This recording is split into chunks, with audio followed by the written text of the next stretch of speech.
Welcome back दोस्तों। आज मैं आपके सामने रिसेंटली तेलुगु प्लेटफॉर्म पे रिलीज हुई एक फैंटेसी थ्रिलर मूवी को लेकर आया हूँ। इसका नाम है द डेविल्स शेयर। एक्चुअली एक अंडररेटेड टाइप मूवी है। एक्चुअली इस मूवी का मेन कैरेक्टर कॉमेडियन है, मतलब छोटे मोटे एक्टर्स है ये। आप मूवी के बारे में बात करें तो नाइस, मुझे बहुत ही अच्छी लगी।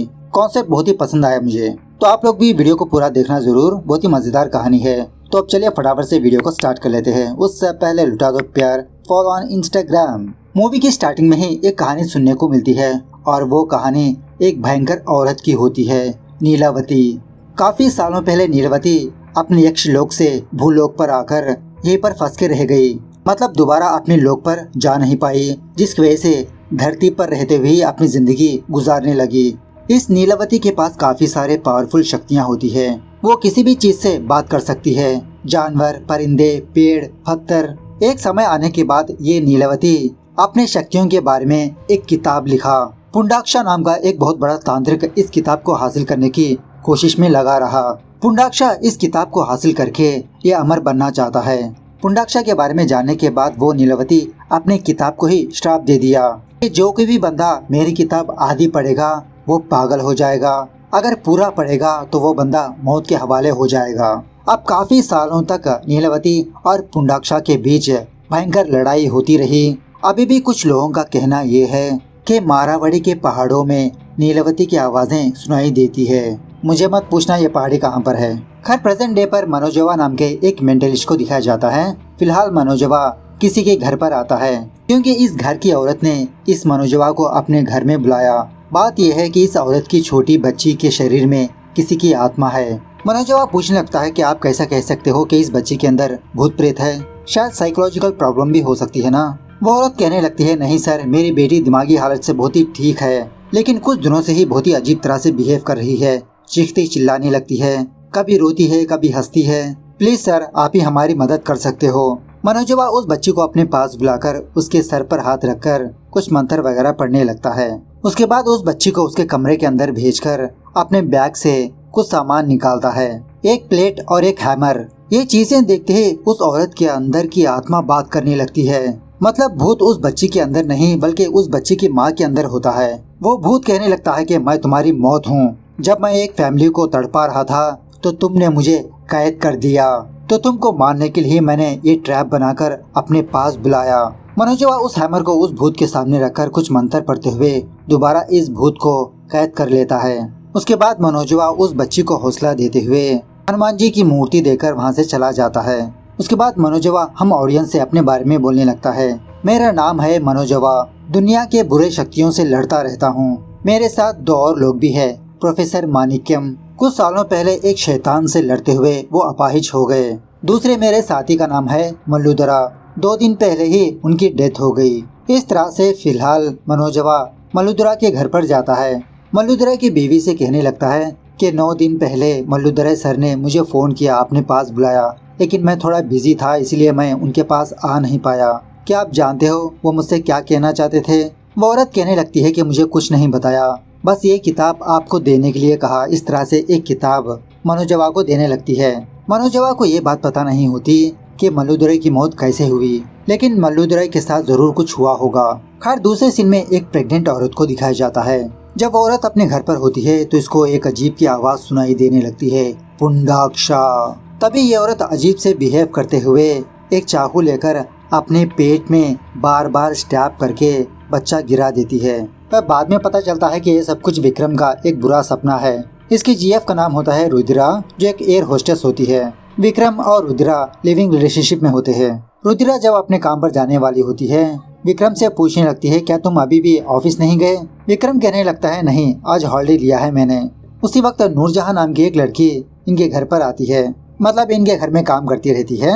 एक और बात यह है कि रुद्रा को एंटिक पीसेस कलेक्ट करना बहुत पसंद होता है, इसकी एक हॉबी होती है। सो नूरजहां को सारा काम समझाकर रुद्रिका अपने काम पर चली जाती है। रुद्रा जाने के बाद विक्रम अपने एक छोटे से फ्लैशबैक को याद करने लगता है। एक्चुअली विक्रम किसी ऑफिस में काम करते रहता है। बात यह है कि विक्रम गैम्बलिंग के चक्कर में अपने कस्टमर्स के डेटा को हासिल करके 1 CR हड़प लिया। जब ये बात इसके मैनेजर को पता चलती है तो वो मैनेजर विक्रम को बहुत डांटने लगती है और इसी तरह जॉब से भी निकाल देती है। वार्न भी करने लगती है कि 1 हफ्ते के अंदर सारे पैसे लौटा दो वरना मैं तुम्हारे ऊपर केस कर दूंगी। इसी ऑफिस में विक्रम का एक बेस्ट फ्रेंड होता है थॉमस। थॉमस की रेफरेंस की वजह से ही विक्रम इस ऑफिस पर आया। तो थॉमस विक्रम को बहुत डांटने लगता है कि तुमने 1 ईयर कैसे खर्चा कर दिया, क्या किया तुमने उन पैसों का। विक्रम यही कहने लगता है कि मैंने ऑनलाइन में बेटिंग खेलकर सारे पैसे गवा दिया। थॉमस पूछने लगता है कि अरे यार ये तुमने क्यों किया। विक्रम कहने लगता है अरे नहीं करता तो क्या करता, कितने सालों तक ऐसे ही जॉब करता रहूंगा, कभी न कभी तो लाइफ में ग्रो होना है। लेकिन मेरा टाइम खराब चला इसीलिए सारे पैसे चल गए। और वैसे भी तुम फिक्र मत करो, 1 हफ्ते का टाइम है ना, मैं किसी भी तरह से एडजस्ट कर लूंगा। तो ये सच्चाई विक्रम ने रुद्रा को नहीं बताई। खैर उसके बाद विक्रम अपनी जान पहचान लोगों को फोन करके वैकेंसी के बारे में पूछने लगता है कि ऑफिस में वैकेंसी है या नहीं। इसके सारे फ्रेंड्स ना का जवाब ही देते हैं। और एक और बात यह है कि विक्रम के फ्रॉड के बारे में सारे कंपनीज को इन्फॉर्मेशन जा चुकी होती है। तो विक्रम को दूसरी कंपनी में जॉब मिलना इट्स इम्पॉसिबल। पहले प्रेजेंट कंपनी पर क्लियरेंस सर्टिफिकेट आनी होगी इसको। दूसरे दिन थॉमस विक्रम को फोन करके इसको डांटने लगता है कि तुमने गाड़ी तो EMI में ले लिया, उसकी EMI कौन पे करेगा। वो EMI वाले ऑफिस पर आकर तुम्हारे बारे में पूछ रहे थे। अबे साले पहले EMI पे करो, कितने लोगों को मैं तुम्हारे बारे में मैनेज करता रहूंगा। सो विक्रम रुद्रा को फोन करके गाड़ी की EMI के बारे में थोड़े पैसे पूछने पर रुद्रा फटाक से विक्रम को कुछ पैसे सेंड करती है। विक्रम से ये भी पूछने लगती है क्या सब कुछ ठीक है, तुम सही हो ना, कुछ प्रॉब्लम तो नहीं। विक्रम अभी भी रुद्रा से सच नहीं बताता। फिलहाल रुद्रा अपने फ्रेंड के साथ किसी कैफे पर बैठी होती है और ये दोनों अपनी सैलरीज के बारे में डिस्कस करते रहते हैं कि 2 साल से मुझे हाइक ही नहीं मिला, फटाफट से HR को लेटर लिखना होगा। इसके फ्रेंड कहने लगती है अरे रुद्रा, सैलरी बढ़ाने की तो दूर की बात, कंपनी वाले पुराने एम्प्लॉयज को ही उखाड़ फेंक रहे हैं और इसी तरह हॉलिडे के नाम पर सैलरीज भी कट हो रही है, कुछ ज्यादा ही। इस तरह से जब बात कर रहे होते हैं तो उसी कैफे में एक बंदा रुद्रा को ही देखते रहता है। रुद्रा अपने फ्रेंड से कहने लगती है अरे वो बंदा देखो, मुझे ही फॉलो करते आ रहा है, फ्लाइट में फॉलो किया और यहाँ पर भी आ गया। उसी वक्त वो बंदा रुद्रा और उसके फ्रेंड के पास आकर पूछने लगता है क्या तुम रुद्रा हो। अरे मैं हूँ प्रजापति, हम दोनों स्कूल में एक साथ पढ़ाई की थी, हम दोनों ने डांस भी शेयर किया था। सो तब जाके रुद्रा को याद आता है अरे प्रजापति तुम हो, अरे बहुत दिनों बाद मिले यार, तुम कहाँ पर हो आजकल, क्या कर रहे हो। प्रजापति कहने लगता है कि अरे यार मेरा तो कनाडा में फूड बिजनेस है, बहुत ही मस्त तरीके से लाइफ है मेरी वहाँ पर, बस इंडिया एक फ्रेंड की शादी पर आया हूँ। और रुद्रा तुम क्या एयर होस्टेस की जॉब करने लगी। अरे तुम्हारे टैलेंट के लिए वो जॉब बहुत ही छोटी है, अगर तुम चाहो तो तुम मेरी कंपनी में आ सकते हो और एक और तुमको बम्पर ऑफर दे दूं। मेरे कंपनी के 10 CR के शेयर्स भी है और उन शेयर्स को मैं तुम्हें बहुत ही चीप प्राइस में दे सकता हूँ, सिर्फ 3 CR और ऊपर से कनाडा में जॉब भी।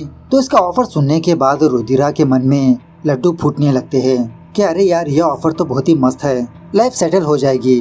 अब प्रजापति को टाइम होने की वजह से अपना बिजनेस कार्ड रुद्रा को देकर वहाँ से चला जाता है कि तुम मुझे डिसाइड करके बाद में फोन कर लो। उसके बाद रुद्रा की फ्रेंड भी रुद्रा से कहने लगती है अरे यार भगवान तुम्हारी सुन ली। रुद्रा कहने लगती है कि ऑफर तो अच्छा है लेकिन यह ऑफर थोड़ा कॉस्टली है मेरे लिए। इस तरफ फ्लैट में जब विक्रम सो रहा होता है तो उसके ख्वाब में एक अजीब की औरत नजर आती रहती है।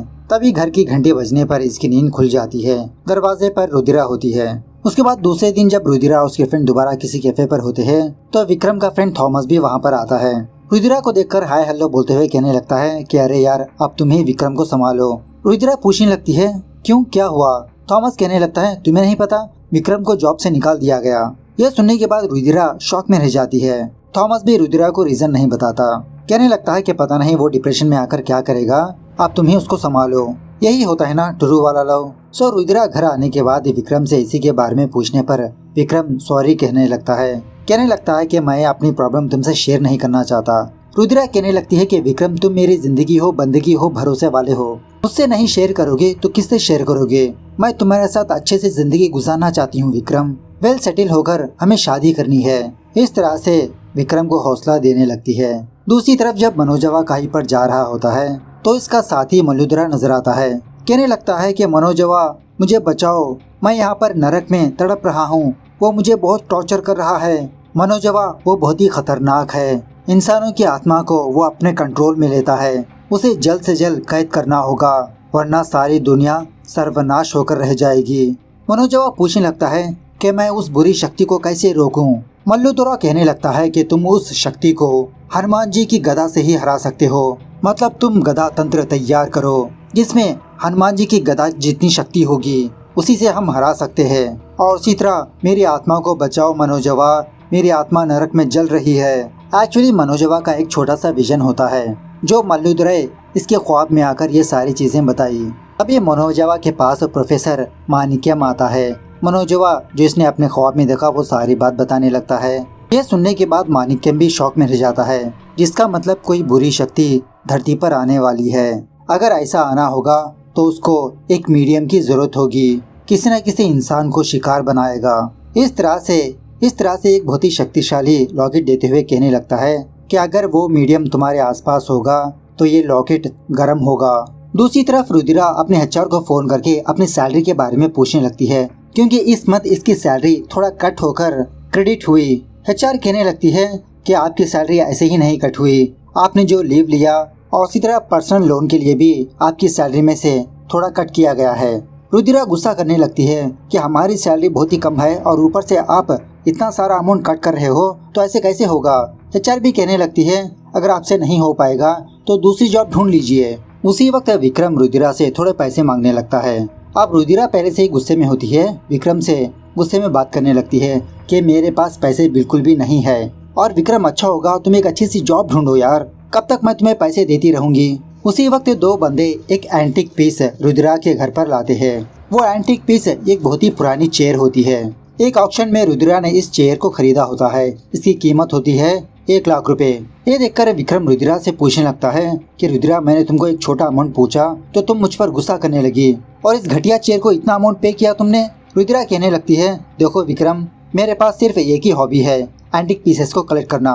तुम्हारे लिए मैं इस हॉबी को छोड़ नहीं सकती, सॉरी प्लीज। खैर रुद्रा जाने के बाद वो लड़की नूर रुद्रा के घर पर आकर बस ऐसे ही साफ सफाई का काम करती रहती है, स्पेशली एंटीक पीसेस का। उसी एंटीक पीसेस में एक छोटा सा बक्सा होता है। जब नूर इस बक्से को साफ कर रही होती है तो नूर को कुछ अजीब सा महसूस होने लगता है। मतलब नूर को इसकी इमेजिनेशन में वो औरत नजर आती है जो कुछ दिनों पहले विक्रम के ख्वाब में नजर आई थी। बाद में नूर विक्रम को चाय देते हुए कहने लगती है कि हमारी जरूरतें ही हमारी कमजोरी है, इसी कमजोरी का इस्तेमाल करके कुछ बुरी शक्तियाँ हमको सर्वनाश करेंगी, आप थोड़ा संभल के रहिए।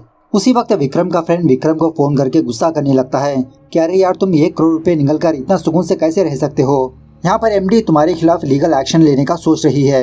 आप देखो तुम्हारे पास 6 दिन का ही टाइम है, फटाफट से पैसे एडजस्ट करो बे। उसके बाद विक्रम खाना बनाने के लिए जब कुछ काट रहा होता है तो इत्तेफाक से इसकी उंगली कट जाती है, जिसकी वजह से विक्रम अपने हाथ को फटाक से निकाल लेता है। तभी एक छोटा सा खून का ड्रॉप निकलकर उस चेयर के ऊपर जाकर गिर जाता है। उसी वक्त एक बंदा उस चेयर के ऊपर प्रकट होता है।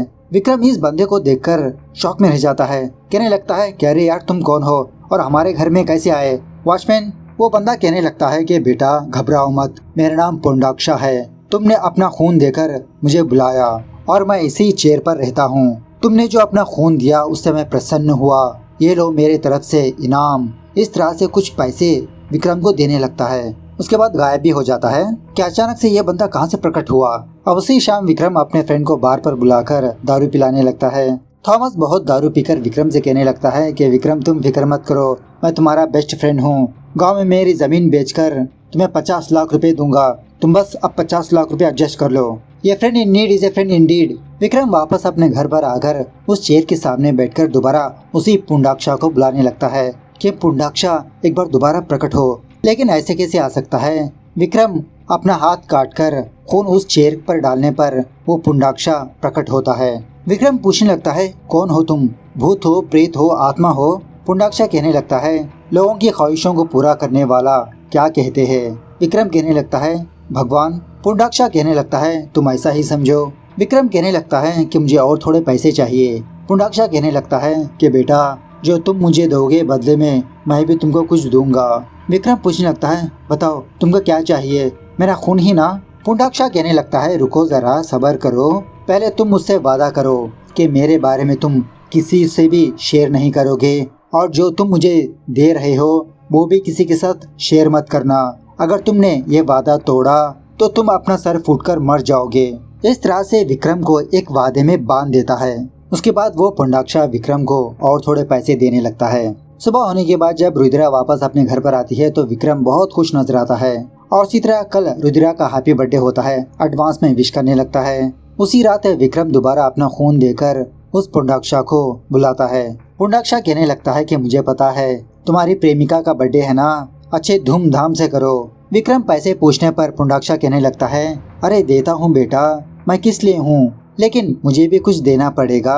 विक्रम पूछने लगता है, बताओ पुंडाक्षा क्या चाहिए तुम्हें। पुंडाक्षा कहने लगता है कि मुझे एक बिल्ली चाहिए, जिंदी बिल्ली को मार कर मेरे पास लाओ। सो विक्रम उसी तरह से एक पेट शॉप पर जाकर एक बिल्ली खरीद कर उसे पटक पटक के मार देता है, बेवड़ा साला। सो मरी हुई बिल्ली पुंडाक्षा को देने पर पुंडाक्षा विक्रम को कुछ पैसे देता है। उसके बाद विक्रम रुद्रा का बर्थडे अच्छे से मनाने लगता है, बहुत ही अच्छा सा कीमती गिफ्ट भी देने लगता है।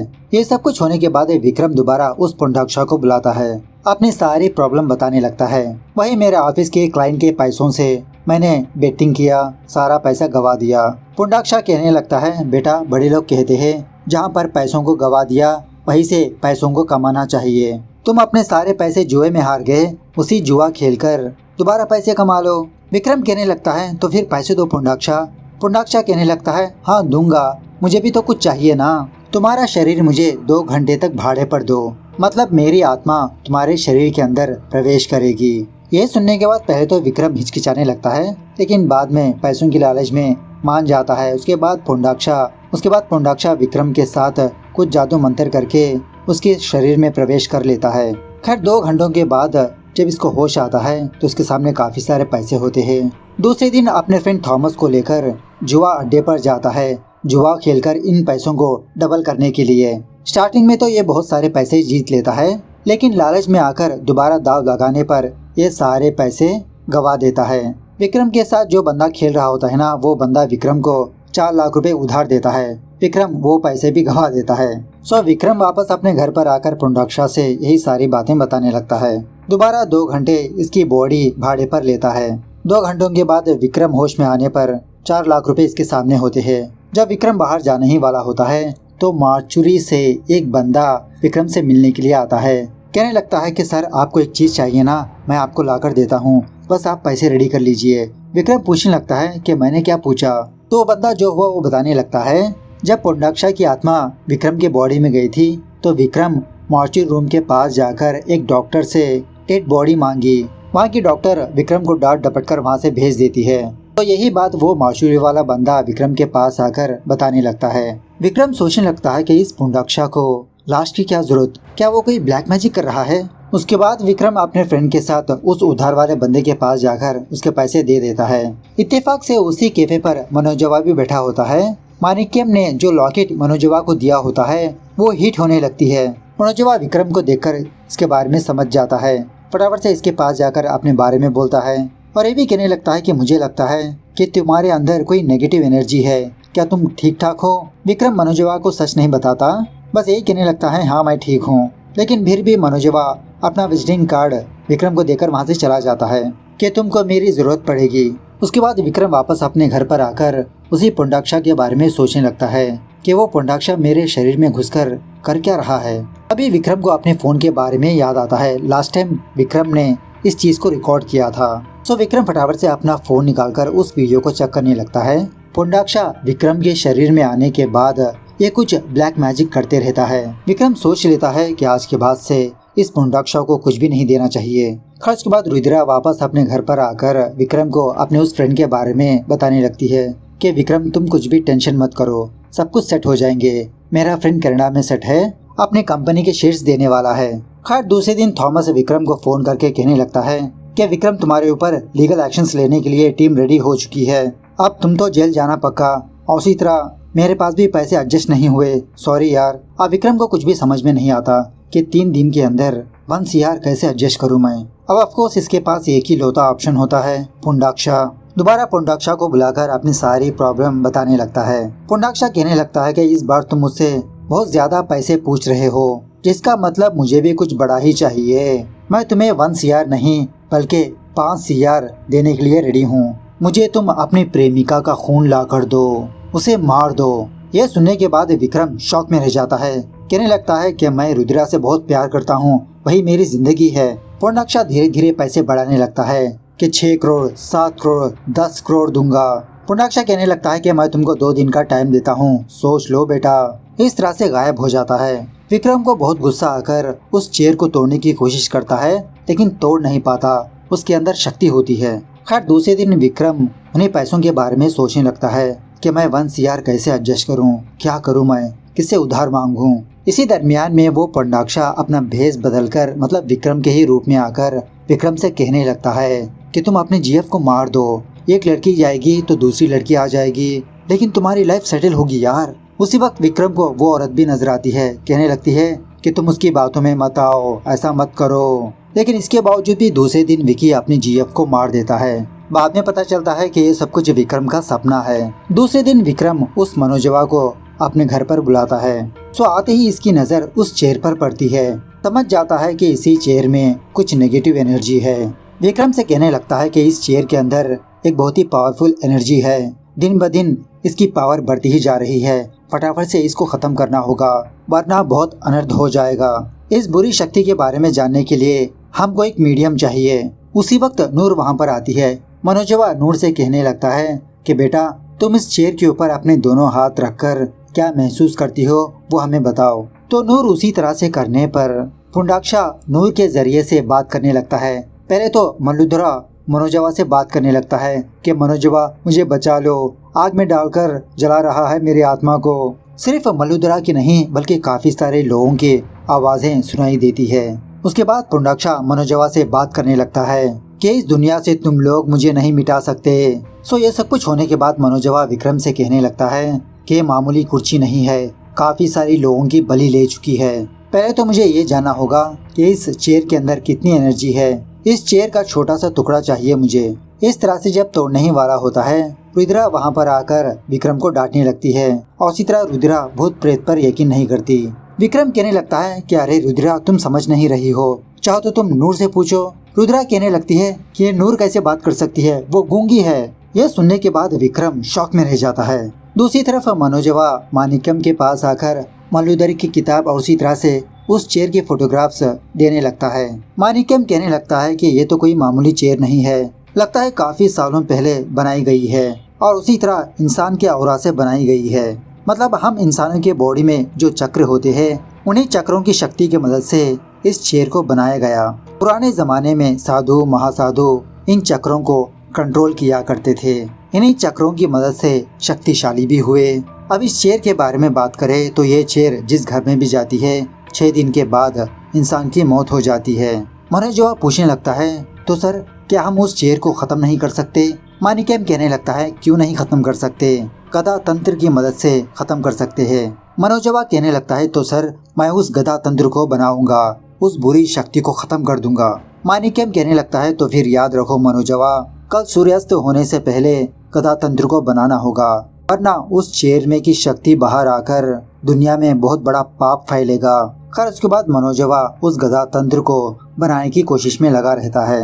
गदा तंत्र बनाने के बाद वो पुंडाक्षा मनोजवा को भटकाने की कोशिश करने लगता है, लेकिन मनोजवा भटकता नहीं। दूसरे दिन मनोजवा विक्रम के घर पर जाने लगता है उस गदा तंत्र को लेकर, लेकिन उसी वक्त इसको ऐसा लगता है कि कोई फॉलो कर रहा है। तभी सडनली कोई इस पर हमला कर देता है, जिसकी वजह से मनोजवा वहीं पर बेहोश गिर जाता है। जब मनोजवा अपनी आंखें खोलता है तो एक हॉस्पिटल में मौजूद होता है। नर्स बताने लगती है कि 2 दिन से आप कोमा में थे, अभी होश पर आए। उसी वक्त टीवी पर विक्रम की न्यूज चलने लगती है कि कर्जा ज्यादा होने की वजह से विक्रम ने आत्महत्या कर लिया। फटाफट से विक्रम के घर पर जाता है। वॉचमैन कहने लगता है कि विक्रम सर मरने के बाद रुद्रा मैडम भी इस फ्लैट को खाली कर दिया। इसके बावजूद भी मनोजवा फ्लैट के अंदर जाकर जहाँ पर वो चेयर थी वहाँ पर उस शक्ति को महसूस करने लगता है, जानने लगता है कि आखिरकार यहाँ पर हुआ क्या था। उसके बाद मनोजवा मानिक्यम के पास आकर वही विक्रम की बात बताने लगता है। मानिक्यम बहुत अफसोस करने लगता है कि हम उस लड़के को बचा नहीं पाए। मनोजवा कहने लगता है कि सर विक्रम ने आत्महत्या नहीं की, उसकी बलि दी गई है। बलि देने वाला और कोई नहीं, उसकी GF रुद्रा है। मतलब जिस तरह से वो चेयर विक्रम के लिए एक्टिवेट हुई थी उसी तरह से रुद्रा के लिए भी एक्टिवेट हुई थी। सेम विक्रम ही की तरह रुद्रा को भी लालच देने लगा, पैसों की, गहनों की। फाइनली जब रुद्रा पुंडाक्षा से 5 करोड़ रुपए मांगा तो पुंडाक्षा इसके बदले विक्रम की जान मांगी। तो रुद्रा उसी तरह से विक्रम की बलि दे देती है। माणिक्यम अफसोस करते हुए दोबारा उस चेयर के फोटोग्राफ्स देखने लगता है। तो इस बार माणिक्यम शॉक में रह जाता है। कहने लगता है कि मनोजवा, ये चेयर कहाँ से आई तुम्हें पता है? आखिरकार इसका ओनर कौन है पता है तुमको? 50 साल पहले ये घटना पेश आई थी। इस तरह से माणिक्यम खांसने लगता है, मतलब सडनली इसकी तबीयत बिगड़ने लगती है। खांसते हुए कहने लगता है कि इस चेयर के बगल में एक बक्सा भी है, इस बक्से में एक किताब है और वो किताब नीलावती की है। ऐसा कहते हुए ही माणिक्यम की मौत हो जाती है। और इसी तरह इस मूवी का दूसरा पार्ट भी आने वाला है, the devil's chair part 2। So movie कैसे लगी कमेंट करके बताना जरूर। मिलते हैं अगली वीडियो में, तब तक take care, bye bye, see you soon.